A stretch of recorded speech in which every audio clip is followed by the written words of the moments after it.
አንዴ መታሃራ ሆነን ሌላ ደግሞ ሁለት እህቶቼን ይዣለሁ አመጣኋቸው። አዎ ምክንያቱም አባቴ ሲሞት እኔ አምስታችሁን አስተምሬያለሁ። አምስታችሁ ደግሞ አምስቱን ታስተምራላችሁ ብሎናል። ያችን ቃል ገብተናል። የአባታችን ውለታ አለብን። ምክንያቱም ተምረን በቃ ዕውቀት ኖሮን ነጋዴ እንድንሆን አልፈለገም። እሱ ነጋዴ ሆኖ ነው የኖረው፣ ግን ነጋዴ እንድንሆን አልፈለገም። የመንግስት ሰራተኛ ሆነን ደሞዝ ይዞን ራሳችን ጠብቀን እንድንኖር ነው የፈለገው፣ ዕውቀት ኖሮን። ስለዚህ ያ ውለታ አለብን የአባታችን። አሁን እናታችን ብቻዋን ነች። አምስታችን ተምረናል። አምስታችን ተምረን ስራ ይዘናል። ሌሎቹ ግን ገና ልጆች ናቸው። በተለይ ከአራቱ በጣም ልጆች ነበሩ። አባታችን ሲሞት አንደኛው ወንዱ ልጅ እሱም በህይወት የለም። አሁን 8ኛ ክፍል ነበረ። ሌሎቹ ደግሞ ትንንሾች ናቸው፣ 3 ሴቶች። አንደኛዋ ሴት እንደውም የመጨረሻዋ የ1 አመት ልጅ ነበረች አባታችን ሲሞት። ስለዚህ አታውቀውም። አዎ ስለዚህ በጣም ያ እንትን አለብን፣ ያ ውለታ ነበረብን። እሱም ይል ነበረ እኔ 5ቱን አስተምራለሁ እናንተ ደግሞ 5ቱን ታስተምራላችሁ ይለን ነበር እኛን ማለት ነው። ስለዚህ ማንና ማን መጣ ማለት ነው? አሁን ውባለምና ቅድስት መጡ እህቶቼ። ውባለምና ቅድስትን አሁን እናቴ በጣም ጎበዝ ነች እናቴ በጣም። እሷም ራሳቸው እንዲችሉ እንዲማሩ ነው የምትፈልገው። ልክ የሱን እንትን ነው እያስፈጸመች የመጣችው። ንብረት አለ፣ ወፍጮ ቤት አለ፣ ሻይ ቤት አለ። ያን ሁሉ ንብረት እያስተዳደረች ማለት ነው። ከዛ በኋላ በቃ መታሃራ ጥሩ ነው፣ ቤቱም ሰፊ ነው። ስለዚህ በቃ እዛ መሄድ አለባቸው አማከረችኝ። እኔም እሱን አማከርኩት ባለቤቴንም። አይ ቤረሳው እንደዚህ ያለች ነው ማዬ እንዴት ላድርግ አልኩት። ምን ይሻላል? ልጆቹ ሴቶች ናቸው፣ እሷ ብቻዋን ነች። ስለዚህ ማስተማር ከባድ ነው። እኛ እየተቆጣጠርን ብናስተምር ይሻላል በኋላ ከሚቆጨን ብዬ ስለው እኔ አንቺ ከቻልሽ ችግር የለም በቃ አለኝ። እውነትም ከጥሩ ቤተሰብ መውጣት ጥሩ ነው። እነሱም ማንም ይሄን አድርጉ፣ ይሄን ስሩ፣ ይሄን ውጡ የሚል የለም። ሁሉም የራሳቸውን ስራ ይሰራሉ። ሰራተኛም አለ፣ ሰራተኛ የራሱን ይሰራ፣ እነሱ የራሳቸውን። ሁሉም ቤት ጽድት አድርገው ልብስ አጥበው ምን ተኩሰው እንትን የሚሉ ናቸው። መጡ ሁለቱ፣ አንዷ 8 አንዷ 6 ነች መሰለኝ ቅድስቴ። ከዛ አምጥታ ግን ዮናስ ምለው ወንድሜ 3ኛው ወንድሜ ነው እሱ መታሃራ ነው እኛ ጋር ነው፣ እኛ ፋብሪካ ስኳር ፋብሪካ ነው የሚሰራው። ከዛ እሱ ጋር ትሁን አለች ቅድስቴ ስትል አይ አልኩኝ እኔ። ምክንያቱም እሱ ገና ወንደ ሊያጤ ነው። እሱ አሁን እዛ ሆና እንደገና ሌላ እንትን እንዳይኖር ብዬ ፈራው። ስለዚህ ሁለቱም እኔ ጋር ይሁኑ አልኩኝ። አሁን ሁለቱም እኔ ጋር ሆኑ። አሁን እነሱን እያስተማርኩ ምን ሆነ ወደ መታሃራ መዛወር መጣ። ወደ አዲስ አበባ ልመጣ ነው። እሱን እዛ ትቼ ልጆቼ ደግሞ ደረሱ ለትምህርት። እሱን እዛ ትቼ ስንት ሰው ይዤ መጣሁ? 2 እህቶቼን፣ የእሱ እህት ወንድሞች አልጨረሱም አሉ። 4ቱ አንድ ላይ እዚች ትንሿ ቤት መጣን አዲስ አበባ ልጆቼን ይዤ ማለት ነው። እኔ 3 ልጅ ይዤ አንተ ገና ያኔ መጀመሪያው ልጅ ባንተ ሁለተኛ ክፍል አዳማም ተምሯል፣ እዛም ተምሮ ነበረ። 2ኛ ክፍል ሆኖ ነው እዚህ የመጣው። ግን ወደ 1ኛ ክፍል መለስ ነው። እዚህ ለውድድር ከሌሎች ጋራም ለመወዳደር ይቸገራል ብለን ወደ 1ኛ ክፍል መልሰ ነው አመጣ ነው። ከዛ በቃ ጎበዝ ተማሪ ነው እሱም ጀመረ። ከዛ ሴቷም ልጄ ከ1 አመት በኋላ ይሁን ከ2 አመት በኋላ ብቻ ገባች፣ ኬጂ ገባች። ከዛ በኋላ በቃ ልጆቼን ይዤ እዚህ መጣሁ ከነ እህቶቼ ይዤ መጣሁኝ። ማስተማር ጀመርኩ። እሱ እዛ መኖር ጀመረ። እዛ እየኖረ ቅዳሜና እሁድ ዊኬንድ ላይ ይመጣል ወደዚህ። እንደገና ተለያየን ማለት ነው። ለማስንል ለልጆቻችን ስንል በቃ የተሻለ ትምህርት አንቺን መማር አለብሽ በሚል መጣሁኝ። እኔም ይዤ መጣሁኝ። ከዛ እንደዚህ አይነት ውሳኔዎች ግን ለመወሰን እንዴት ነው? አይከብድም ማለት በቃ ትነጋገራለህ።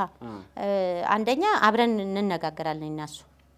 ምክንያቱም ልጆቹ መማር አለባቸው። ኑሮ በጣም ነው የሚመቸው። እንደውም ባንተ የድሮ ምን ይላል መሰለ ኑሮ መታሃራ ትምህርት አዲስ አበባ ይል ነበር። ምክንያቱም ሁሉ ፍሩቶቹ አሉ፣ ቤቱ እንደልብህ ነው። በቃ በጣም መዝናናት አለ፣ መዝናኛ ቦታዎች። ሀገሩ ራሱ በጣም ደስ የሚል በቃ የውጭ ዜጎች የኖሩበት ሀገር ነው። እኛም እንደ ውጭ ነው የኖርንበት። በጣም ደስተኛ ሆነን የኖርበት ሀገር ነው። ሶሻል ላይፉ በጣም ደስ ይላል። ስለዚህ ያንን ነበረ እንትን ያደረገው። እዚህ መጣን። በቃ እኔ መኖር ጀመርኩኝ፣ ትምህርት ጀመርኩ። አንተን ይዤ ማለት ነው። አንተ የአንድ አመት ልጅ ሆነ። እኔ መጀመሪያ እንደውም ኮተቤ ነበር የገባሁት ማቴማቲክስን ለመማር። ከዛ አልቻልኩም። ከዚህ ኮተቤ ተመላልሼ አንተን ይዤ ገና የአንድ አመት ልጅ ነህ። ያ ሁሉ ቤተሰብ እያስተዳደርኩ ነው። እሱም አልፎ አልፎ ነው የሚመጣው።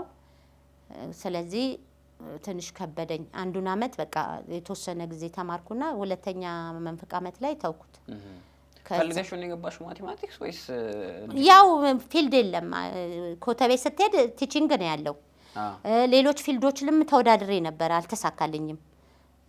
ያኔ በወቅቱ የሚፈለጉ ፊልዶች ነበሩ፣ እነሱን ሁሉ ሞክሬያለሁ። ነርሲንግ ሞክሬያለሁ በወቅቱ ያኔ፣ አካውንቲንግ ሞክሬያለሁ፣ ኮሜርስ ሄጄ። ያኔ ደግሞ እድሜ ሁሉ ያዩ ነበረ ኮሜርስ ስትወዳደር። እኔ ደግሞ እድሜ ከፍ ብሏል ያኔ 32 31 ምናምን ደርሻለሁ። ግን የ30 በታች የሚል ማስታወቂያ አውጥተው ሄጄ ሞክሬ ነበር እዚህ ኮሜርስ፣ አልተሳካልኝም። ከዛ በኋላ ግን ያው መምህርነቴን ነው መቀጠል ያለብኝ በሚለው ወሰንኩኝ። የመምህርነት ሙያውንም በጣም ነው የምወደው። ከዛ የኮተቤውን አልቻልኩም፣ ታውኩት። ተምሬያለሁ ግን አንዱን አመት በቃ ተመላልሽበታለሁ። ኤክስቴንሽን እንትን ነው የማታ ትምህርት ነው የምማረው ነበር። ከዛ እሱን ተውኩትና በሚቀጥለው አመት ቅድስተ ማርያም ገባሁ።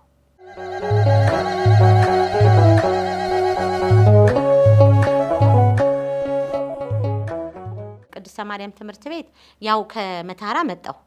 አንተን የአንድ አመት ልጅ ይዤ መጣሁኝ። ስንመጣ እዚያ ሰርቪስ ነው የገባ ነው። ይሄ ቤት ገና ይሄ እንትኑ ወጥቶ ገና ነው አላለቀም።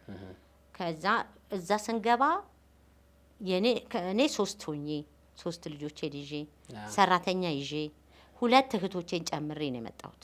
ውባለምና ቅድስት አሉ፣ የኔ 3 አሉ፣ 3 እናንተ አላችሁ 5፣ እኔ 6፣ ሰራተኛ 7 እና አሁን 2ቱ እንዳየና የሱ የቢረሳው ወንድምና እህቱ ዋዋ ነው ማለት የዋለ ወርቅ ለማ ትባላለች። እሱ እንዳለ ለማ ነው የሚባሉት። 2ቱ ያው ተምረው ወጥተዋል። ያኔ ወደዚህ ስመጣ እሷ ዩኒቨርሲቲ ገብታለች፣ እሱም ስራ ይዟል። ስራ የተያዘ እዛው መታራ ይዟል ተምሮ ማለት ነው፣ ዲፕሎማ ተምሮ። ስለዚህ አሁን ሌላ ሰው ይዤ መጣው ማለት ነው። ከዛ እዚህ መጣን። ስንመጣ እዛ ትንሿ ቤት ገባን። ከዛ ሰፊ ቤት ወጥተን ማለት ነው። ስንወጣ በቃ እዛው ነው የተመለስ ነው ወደ ፍራሹ ማለት ነው። ፍራሹን ሳሎን አንጥፈን መኝታ ቤት እኛ እንተኛለን። አለቀን። እዛ ተጀመረ። ለምንድን ነው ይሄንን ያደረግነው? ልጆች መማር አለባቸው፣ ደግሞ እኔም መማር አለብሽ በሚል ነው እሱ። ልጆቹ መማር አለባቸው፣ አንቺም መማር አለብሽ በሚል መጣን። እዚህ ከመጣን በኋላ እኔም ወደ ኮተቤ ሞከርኩ። 1 አመት አልቻልኩም። አንድ መቋቋም ትምህርት የጁን የማታ ትምህርቱን የጀመርኩት ኤክስቴንሽኑ ነው። መጨረሻ ላይ እንደውም ታውኩት። በቃ ያንን አመት ራቀኝ። ምንድነው ኮተቤ ያው ዲፕሎማዬን በማትስ ማትስ ነበር ያገኘሁት። ቆንጆ ነበር። እዛ ሊቅ የጀመርኩት የምፈልገውን ማትስ ነበር ያኔ። ኦኬ ማትስ ምንድን ነበር የምታስተምረው የነበረው? ሂሳብ ነው ማስተምረው። በፊት ቲቲአይ መምህር ሆኜ አብዛኛው ሂሳብ ትምህርት ነው ማስተምረው። ሂሳብ በጣም እኔ እወዳለሁ። እንደገናም ደግሞ በጣም ነው ማሰራቸውን በደንብ ነው እንትን እምለው እና ደስተኛ ነበርኩ በዛ። ከዛ አሁን እንደገና ተመልሼ ቅድስተ ማርያም ስመጣ ሌላ ምንም አማራጭ ስለሌለኝ ቋንቋ መማር አለብኝ አልኩ። ቋንቋ ብቻ ነው የጀመሩት እነሱ። ደግሞ ማትስ ነው የለም፣ ሌሎችም ሳብጀክቶች የሉም። ከዛ በፊት እንደውም ኮሜርስ ሞክሬያለሁ። ማስታወቂያ ወጥቶ ግን 30 አመት በታች ነው የሚለው እድሜ። ኦኬ 31 32 እኔ ወደ 33 ሆኖኛል መሰለኝ ያን ጊዜ፣ ብዙ ባላስታውሰውም ይሆነኛል። ከ30 አመት በላይ ሆኖኛል። ከዛ ቼክ ሳረግ አልሆነልኝም። እኔ አካውንቲንጉ መማር ፈልጌ ነበር። ያው ማትስ ስለምወድ ወደ አካውንቲንግ ብገባ ዲፕሎማዬን እንደዛ ባረግ በሚል ማለት ነው። ብዙ ማስተያየት ይሰጡኝ ነበር ብዙ ሰዎች። ግን ባለቤቴ ወደ መምህርነቱ እንዳመዝን ነበር የሚፈልገው። ለምን የመምህርን ሙያውን በደንብ እንትን ብየዋለሁ አዳብሬዋለሁ። አሁን ከዛ ቅድስተ ማርያም ስደርስ በቃ የኤክስቴንሽን እንግሊዘ ማነው ሜጀሪን አማርኛ ማይነር እንግሊዘኛ አድርጌ ገባሁ። ከዛ እዛ ዲፕሎማ ለ3 አመት ተማርኩኝ ማለት ነው። ለ3 አመት ተማርኩኝ፣ ተምሬ ጨረስኩኝ። እንዴት ነበረ አሁን 3 አመት እየተማርሽ ከዛ ልጆች እያሳደግሽ ነው፣ ስራም እየሰራሽ ነው በዛ ሰዓት? አዎ እንደውም አዲስ አበባ እንደውም መታራ ሆነን ግማሽ ቀን ነው የምናስተምረው። ግማሽ ቀን ፍሪ ነን። ብዙ ለልጆች ኬር የምናደርግበት ብዙ ሰዓቶች አሉ ነበር። ቤታችንን ማኔጅ ለማድረግ በቃ ለመዝናናት ምን ለማለት በጣም ጥሩ በቃ ደስ የሚል ህይወት ነው። እንደውም ትልቁ ልጄ ምን ይላል ትምህርት አዲስ አበባ ኑሮ መታራ ይል ነበር ወይ መርቲ ስኳር ፋብሪካው ጋር ማለት ነው። አመቺ ነበር። ይሄን ያህል ልጁ እንኳን በአእምሮ በጣም ነበር እንትን የሚለው። ግን የግድ እዚህ መተን ተቸግረንም ቢሆን መማር አለባቸው ልጆቹ የሚል ነው። ከዛ መጨረሻ ላይ ያው አሉ ልጆቹ ሴቶች ልጆች ናቸው ነው ባለም ቅድስት አሉ ልጆቹን ኬር ያደርጋሉ፣ ያግዙኛል። ሰራተኛም አለኝ። ሙሉ ቀን ስራ ነኝ። ከዛ ማታ ትምህርት ቤት ሄዳለሁ። ከዛ ቅዳሜ እንኳን ቤት አልውልም። እስከ 6 ሰዓት ቤት ነኝ። ከ6 ሰዓት በኋላ ትምህርት ቤት ሄዳለሁ፣ እማራለሁ ማለት ነው። በቃ ረፍቴ እሁድ ነው። እሁድ ነው። አዎ በቃ ያኔ በዚህ ሁኔታ ነው አንተን እያሳደኩ የተማርኩት ማለት ነው። እዚህ ሳስተምር መጀመሪያ የገባሁት እዚህ ሰላም በር ትምህርት ቤት ነበረ። 1 አመት ተኩል ምናምን አስተማርኩና ወደዚህ ወደ ቀራኒዮ የገባው። እዚህ ከገባው በኋላ ያው አክቲቪቲን በማየት በመናምን ይመረጣል በመምህራን ወደ ሰመር ኮርስ የትምህርት ቤት ያለህን አስተዋጽኦ የስራ ሁኔታን የተመረጠ ክረምት ነፃ ነው። እሺ ይመረጥ ነበርና በዛን ወቅት በአጋጣሚ ሰመር መማር አልፈለኩም። እኔ መጀመር ማረፍ ፈለኩኝ። ምክንያቱም ልጆቹ አሉ፣ ቀኑን ሙሉ ቤት አሉልም። በጣም አድካሚ ነበር። ከምቾት ነው የመጣሁት ሲጀመር። ከዛ እንትን አልኩኝ። ከዛ እሱ ቢረሳው ምን አለ በፍጹም ትምህርቱ መቀጠል አለብሽ፣ ይሄ እድል አይገኝም አለ። በቃ ስለዚህ በቃ ይሁን ብዬ እኔም ልክ ነው ወይ አንዳንድ ችግሮች ሊኖሩ ይችላሉ ብዬ ጀመርኩኝ። የት ገባሁ? አዲስ አበባ ዩኒቨርሲቲ ገባሁ። እዚህ ግን ቅድስተ ማርያም ስንማር በጣም የምታበረታታን መምህርት ነበረች። መምህር አረጋውኝ ትባላለች። እንግሊዘኛ መምህር ነች። እሷ በቃ እንትን ታረገኝ ነበረ፣ በርቱ ትለን ነበረ። እኛም ቲታይ መምህር ተምረን ነው እዚህ የደረስ ነው። ስለዚህ በርቱ ትል ነበረ። ቅድስተ ማርያም ከዛ ጨርሼ ደግሞ አዲስ አበባ ዩኒቨርሲቲ ስገባ እንግሊዘኛ መምህር ሆና አገኘኋት። እዛው እያስተማረች ተገናኘን። በቃ ሰመር ሰመር ነው እሱ ሐምሌና ነሐሴ ነው የምትማረው። አሪፍ ነው እሱ ይሻላል። አረ 4 አመት በየክረምቱ ትማሪያለሽ? በየክረምቱ በጋውን ታርፋለህ። ሁለት ብዙ ኮርስ ነው። በርግጥ ቢዚ ነው የሚያደርግ። ቀኑ ሙሉ እዛ ነው የምትውለው። እንደውም ዶርም ሁሉ ይሰጠናል። ዶርም ሁሉ እኔ ብዙ ጊዜ ልጆቹም ብቻቸውን ስለሚሆኑ እመጣለሁ እንጂ ዶርም ሁሉ አለን። እንዴት ነው ቅድስተ ማርያም ዋናው 6 ኪሎ ስትገቢ ማለት ትልቅ ትምህርት ቤት ነው። በጣም የምመኘው ትምህርት ቤት ነበረ።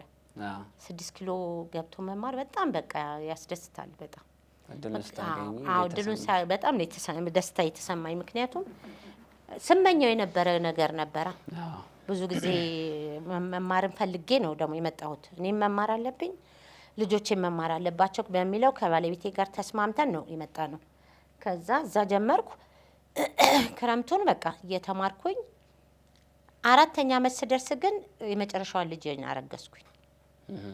4ኛ ክረምቱ በጋውን እርጉዞኜ ማለት ክረምቱ 2 ወሩን በቃ እንደዛ ሆኜ ተማርኩኝ።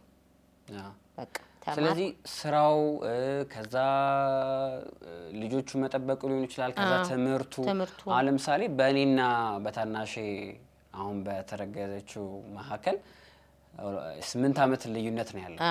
ስለዚህ በዛ እንደዚህ የረዘመበት ምክንያት በቃ ትምህርቱ ስራውም በቃ ተደራረበ። ብዙ አዲስ አበባ ደግሞ እንድታረጊ ብዙ ቢዚ ያደርግሃል። ደግሞ እዚህ እኮ መማሩም ራሱ ቢዚ ነው የሚያደርግህ። እንደገና ቤት ማኔጅ ማድረጉም እሱ ደግሞ በአጋጣሚ መታራ ነበረ። እኔ ነኝ ልጆቹን ሰብስቤ የመጣሁት። ስለዚህ ከዛ እሱ በኋላ እዚህ መጣ። የ2ኛ አመትን እንደጨረስኩ ነው የመጣው። እንደውም በኋላ መጣ። እሷን ተረገዘች። በጣም ሴት ልጅ ደግሞ እመኝ ነበረ ቅድስተ ማርያም እየተማርኩኝ አንድ ጓደኛ ያለች አንድ መቀመጫ ላይ 3 አመት የተማርን ማለት ነው። ልጅ ወልዳለሁ ሴት ልጅ እሷን ክርስትና ሰጥሻለሁ እላታለሁ ዝም ብዬ በቃ ያው የኔ ከመጀመሪያ አመት ጀምሮ ከመጀመሪያ አመት ጀምረን አብረን ነው። እሷ መምህር ነበረች ሌላ ቦታ ነበር የምታስተምረው። ከዛ በቃ እንደዚያ ያንቺ መድኃኒዓለም ምናምን ይሉኛል እንደዚህ አረግን። ከዛ እውነትም ወልጄ ካለችበት ጠርቻት ክርስትናውንም ሰጠዋት አንስታለች። በጣም እኔ ማረሰው ሁልጊዜ የማስታውሰው ጊዜ አለ። አንቺ የወለድሽ ጊዜ ትምህርት ቤት ዩሪትሪ ጠቅጠቅ ስልክ ነበረች የባንቴት ይመስለኛል የታላቅ ወንድማችን እና እሷን በቃ እንዴት አድርጌ እንደወሰድኳት አላቅም። ብቻ ትምህርት ቤት ወስጄ ቁርስ ሰዓትዩ ምናምን ተወስዶብኝ በቃ እቺ ቤቢስተር የዛን ጊዜ ቤቢስተር ምናምን እንደዚህ አጋዥ አለ። ሶ ምንድነው የሚደረገው አገኘችብኝና የማን ነው የስልክ ምናምን የኔ ነው በቃ ለእናት ለአባት ነው የምናገረው ምናምን አባት የት ነው ያለው ምናምን ሐኪም ቤት ነው ያለው እናትስ እሷም ሐኪም ቤት ነው ያለችው እንዴ ምን ሆኖ ነው በጣም ደግጣ ምን ሆኖ ነው ምናምን አይ ወልዳ ነው ምናምን አልኳት። በቃ ደውልላቸውና በሰላም መገላገሏን ጠይቃቸው ምናምን። ከዛ ደውዬ አባጋ ነበር የደወልኩት እንዴት ነው ምናምን አልኩት። ምን ወለደች ብለ ጠይቃት ምናምን ምን ወለደች ና ሴት በቃ በጣም ነበር ደስ ያለን የነበረው። ከዛ በቃ እስከምንጨርስ እዛው ቀረ። ከዛ በኋላ ቀጥታ ወደ ቤት ስመጣ እኔ እንግዲህ ሰው ይኑር እንግዳ ይኑር ተወልዶ ራሱ አላቅም እኔ በዛን ጊዜ ምን ልጅም ስለነበርኩ ይሁን አላቅም። ከዛ በቃ ቤት ስገባ ቀወጥኩት በቃ አብዬ ቀወጥኩት ላይ ድረስ ይሄን ደረጃ ያልኩ ሶጣ ልክ በሩ ጋር ስደርስ ሰው እንዳለ ቁልጭ ብሎ ያይ በቃ ፍሬ አንቺ እንደውም የሆነ ቅቤ ነገር ተለቅለቀሽ ነበረ። ከዛ በቃ ጭጫና አየናት ምናምን በጣም የሚገርም ጊዜ ነበር። ወይ በጣም ደስ ይላል።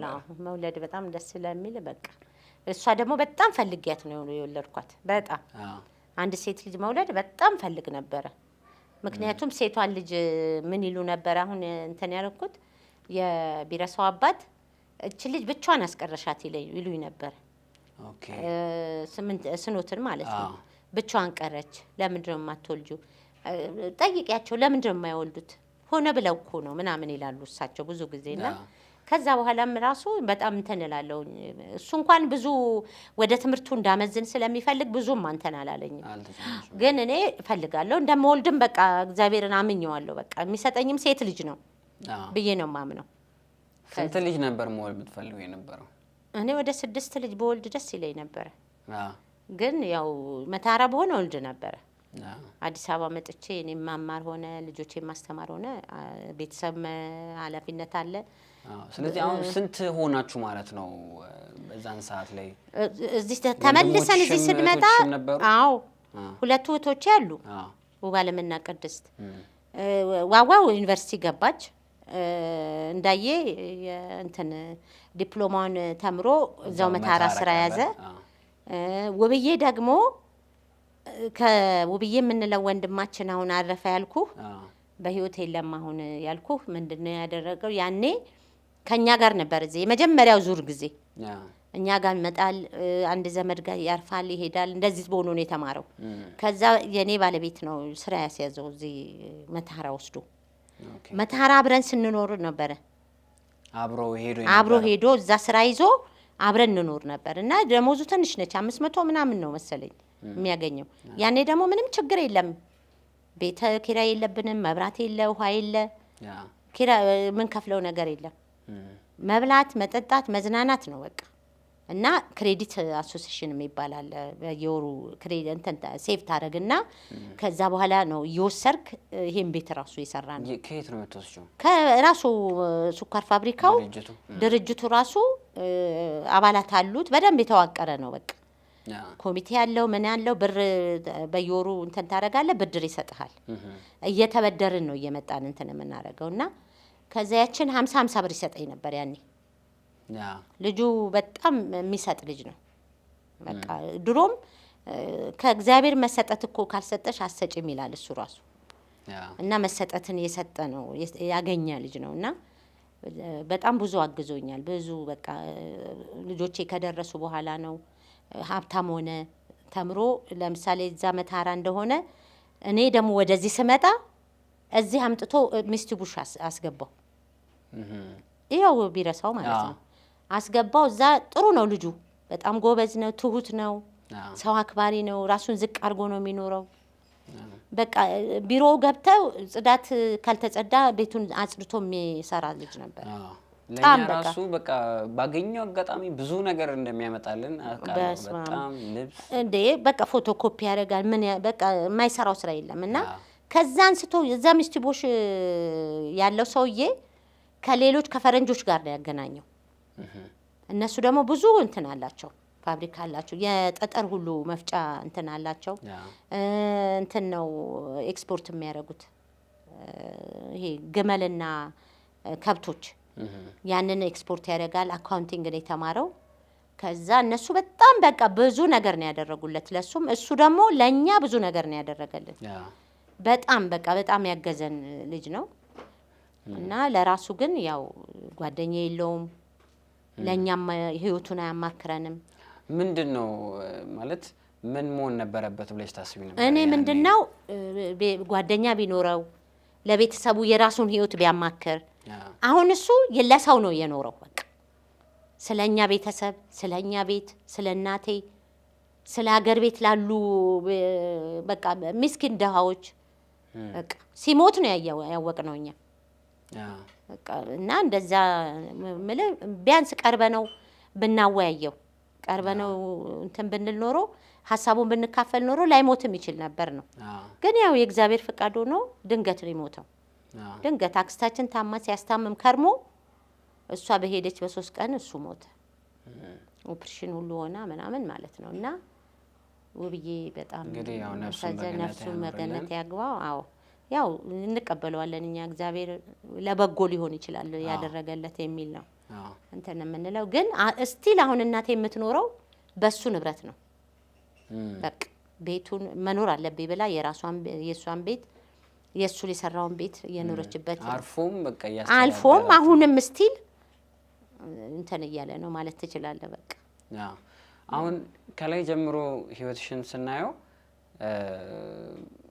ያለሽ መሰረት፣ ከቤተሰቦች ጋር የነበረሽ ነገር፣ ትምህርትሽ ላይ፣ ከዛ ደግሞ ወደ ትዳርሽም የገባሽበት መንገድ ማለት በጣም የቀና መንገድ ነበረ። ሰዎችን ቤተሰቦችን ታምጣችሁ ታስተምራላችሁ፣ የታመመ ትረዳላችሁ። በዚህ ሂደት ሁሉ ግን እንግዲህ ለማረግም መሰጠት ያስፈልጋልና ያለ እግዚአብሔር ተጽዕኖ እዚህ ድረስ አደርስሱም የሚል እምነት አለኝና እስቲ እምነትሽ ላይም ጠንካራ እንደሆንሽ አምናለሁ አውቃለሁ። ስለሱም ደግሞ የተወሰነ ነገር ብትነግሪኝ። ኦኬ ከየት ነው የመጣው? መሰረቱ የት ነው? አይ መሰረቱ ያው የቤተሰብ ነው። እንትኑ የእምነቱም ራሱ ቤተሰብ፣ አባቴ በጣም አማኝ ነው፣ እናቴም ኦርቶዶክስ አማኝ ነች። ግን ብዙ ጊዜ እናቴ ልጅ ማሳደግ ነው እንጂ ብዙ ጊዜ ወደ ቤተክርስቲያን አትሄድም። በቃ ክርስትና ወይ ልታቆርብ ካልሆነ እንዲያስቀድሳ ጸሎት አድርጋ አይደለም። ያኔ በወቅቱ ልጅ ሆነን ማለት ነው። እኔ ደግሞ ታላቅ ነኝ፣ ትልቅ ነኝ። ከኔ በላይም ልጅ የለም። ያው የቤተሰብ የዘመድ ልጆች ናቸው፣ ወንዶች ናቸው። እነሱ ደግሞ አሉ፣ እዛም እኮ አሉ ብዙ፣ ቅድም ነግሬሃለሁ። ግን ከዛ ምንድነው የሚያደርገው አባቴ? እሱ ደግሞ ከአያቶቹ ከቅድመ አያቶቹ ከእናቱ ያየው ነገር አለ ያልተመቸው። በቃ ይሄ በባዕድ አምልኮ የሚያምኑ ቤተሰብ ነበሩና መጨረሻቸውም ደግሞ ምንም አላማረም። እንደዛም አድርገውለት ራሳቸውን ነው የገደላቸው፣ እናቱን ማለት ነው። ስለዚህ እምነት ማለት በቃ ይሄንን የኦርቶዶክስ እምነትን ማመን ነው፣ በታቦት ማመን ነው ብሎ ነው የሚያምነው። ስለዚህ በጣም ነው የሚያስተምረን። እንደ ከ7 ዓመት በኋላ ጾም ነው፣ ጾም ጸሎት ነው የምናደርገው። በጾም በዓርብ ሮብ አንበላም፣ ፋሲካን አንበላም። እንደዚህ በቃ በስነ ስርዓት ነው 7 ዓመት ከሞላን በኋላ። ከዛ ምን ያደርጋል? ልጅ ሆኜ ራሱ ኪዳነ ምሕረትን ካሮጊቶች ጋር ነው የሚልከኝ። ሰው ስለሌለ ጠብቆ የሚያስቀድሱ አሉ። በቃ ከሌ አሉ አብረሽ ሂጂ ተብዬ ሄዶ አብሬ ከነሱ ጋር ነው የምመጣው። ትምህርቴን እስከምጨርስ ድረስ ትቻት አላውቅም። አንደኛ ዝግ ነው የተወለድኩት ደግሞ የሐምሌ 16 ነው አዎ ኪዳነ ምሕረት ዕለት ነው የተወለድኩትና ያ አለ አእምሮዬ ውስጥ እንደገና ደግሞ ለምሳሌ ወደ ቤተክርስቲያን ስትገቡ ይላል ሳንቲም በቃ ያላችሁን ሳንቲም ጠብ አርጋችሁ ግቡ ነው የሚለው ለኔ ቢጤ ማለት ነው ካላችሁ ከሌለም ደግሞ በቃ ምንም እንትን የለም እምነት ማለት የኦርቶዶክስ ነው የሚለው ጾምም ኪዳነ ምሕረትም ነው ወይስ ኖርማል ጾም ነው በዛ እድሜ ጀመርሽ በሰባት አመት እንደ ሁሉንም ጾም እንጾማለን ሁሉንም ጾም ዓርብ ሮብን ፋሲካ አይደለም ፋሲካ ትምህርት ነው ያኔ ለፋሲካ እንኳን እናስቀድስም ትምህርት ኪዳነ ምሕረት ግን የልጆች ነው የምትባለው እንደውም ያኔ በጣም ብዙ ወጣቶች የሚያስቀድሱባት ጊዜ ነው ለምን ዝግ ነው ትምህርት ስለሌለ በዝጉ ነው ያለችው ነሐሴ ውስጥ አይደለ ብዙ ጊዜ እዛ ነው እና ያ በቃ መድኃኔዓለም ነው ያለው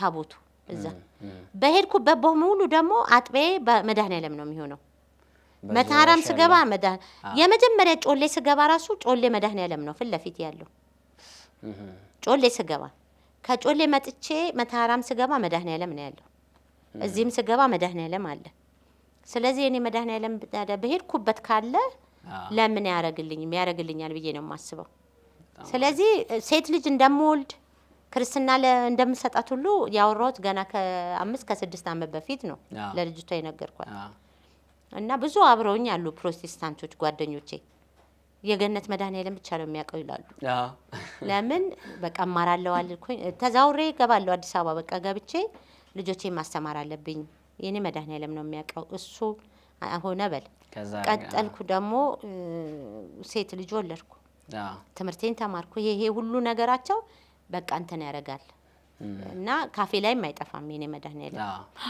ስለዚህ አሁን ሴት ልጅ ከወለድሽ በኋላ ቤቱ እንዴት ሆነ ያለው ድባብ እንዴት ነበር በተለይ ከረጅም ጊዜ በኋላ ነበር ልጅ መጣው አይ በጣም በቃ ብዙ ሰው ነበር የሚጠይቀኝ በጣም ብዙ ሰው በቃ በጣም ብዙ መስተንግዶ ነበረ በቃ እሱም በጣም ተደስቶ ነበር በወቅቱ ደስተኛ ነበረ በቃ እኔማ ትምህርቴን ጨርሼ እሷን የወለድኩት ደግሞ ቆይ መጨረሻ አመት አካባቢ አራተኛ አመት ላይ ነው ካረገዝኩ ሁሉን ጨርሼ ሐምሌና ነሐሴ እንደውም ጽሁፍ ብቻ ነበር የምናስረክበው አስረክቤ መስከረም ላይ ከዛ ጥቅምት ወለድኳት እሷን ልክ ያን አመት ደግሞ የሚገርም ነገር መምህራን እንትን ለርዕሰ መምህር ፕሮፖዛል ትቀርባለህ ትጠቆማለህ እንደዚህ ተብሎ ከዛ እኔ ገና እርጉዞኜ ነው ይሄ ነገር እንትን የተባልኩት ከዛ ነገርኩት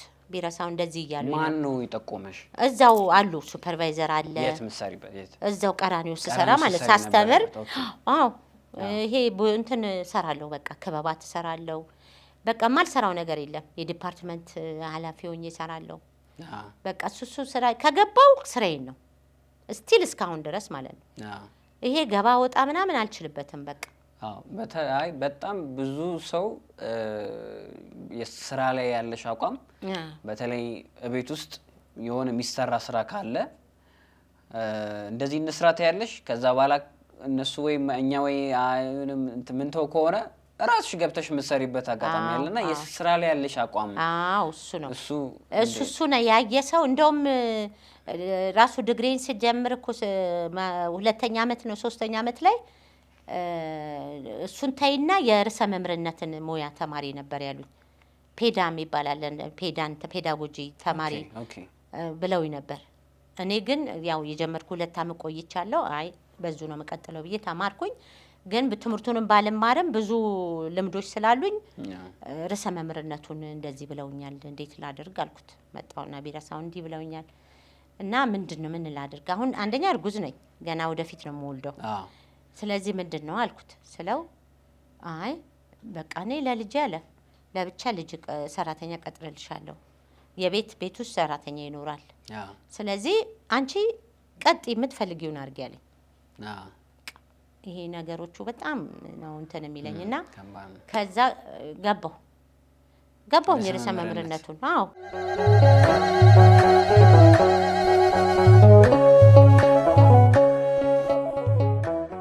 ተመልካቾቻችን አሁንም በድጋሚ እንኳን ለጌታችን ለመድኃኒታችን ለኢየሱስ ክርስቶስ የትንሣኤ በዓል በሰላም አደረሳችሁ። በዓሉ የሰላም የፍቅር የደስታ እንደሆነ እንመኛለን። ከእናቴ ጋርም እያደረኩ ያለሁትን ቆይታ እንደወደዳችሁ ተስፋ አደርጋለሁ። አሁንም ጨዋታችን ይቀጥላል። ወደሷ